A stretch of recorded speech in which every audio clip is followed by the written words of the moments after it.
আজ বানাবো নিরামিষ আলুর দম। তার জন্য নিয়ে নিয়েছি 1.5 চা চামচ তেল। আমি এখানে সর্ষের তেল ব্যবহার করেছি। ভালোভাবে তেল গরম হয়ে গেছে, তারপরে দিয়ে দিচ্ছি আগে থেকে সেদ্ধ করে রাখা আলু।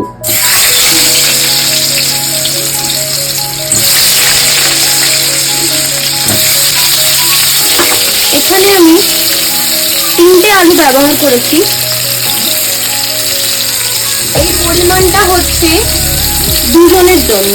এরপরে আমি দিয়ে দিচ্ছি প্রয়োজন মতো নুন, দিয়ে দিচ্ছি অল্প হলুদ। আর এটাকে বাড়িয়ে ভাজবো, যেহেতু আমাদের আলুটা সেদ্ধ করা আগে থেকে।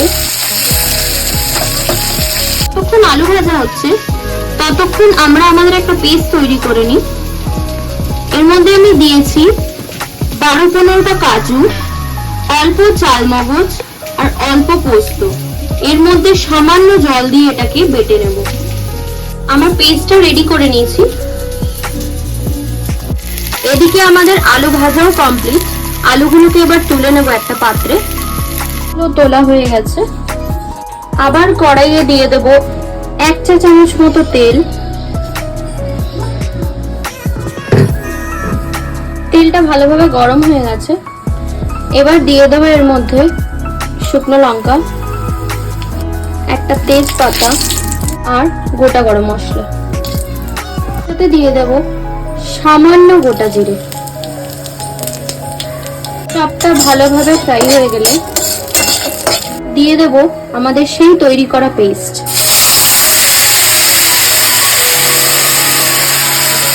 দিয়ে দেব স্বাদ মতো চিনি, পরিমাণ মতো নুন, কাশ্মীরি লাল মির্চ। এটা ভালোভাবে কষাতে থাকতে হবে, কারণ এর মধ্যে কাজু বাটা দেওয়া আছে, যেটা কড়াইয়ে লেগে যায়। দিয়ে দেবো সামান্য কেচাপ। এটা অপশনাল, আপনারা দিতে চাইলে দিতে পারেন, বা চাইলে স্কিপও করতে পারেন। আমার কষানো অলমোস্ট হয়ে গেছে। এবার এর মধ্যে ভেজে রাখা আলুগুলো দিয়ে দেবো।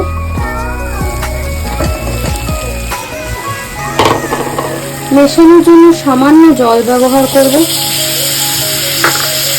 এটাকে আলুর সাথে ভালোভাবে মিশিয়ে নেব।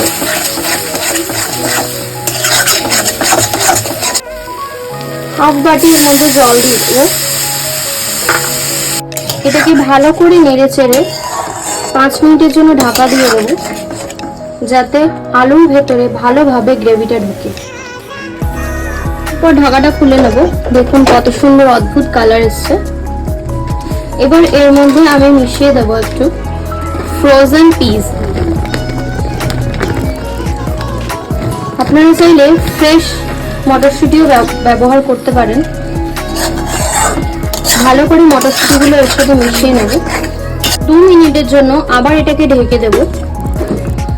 আমাদের গ্যাস কিন্তু লোতে থাকবে। 2 মিনিট হয়ে গেছে, ঢাকাটাকে খুলে নেব।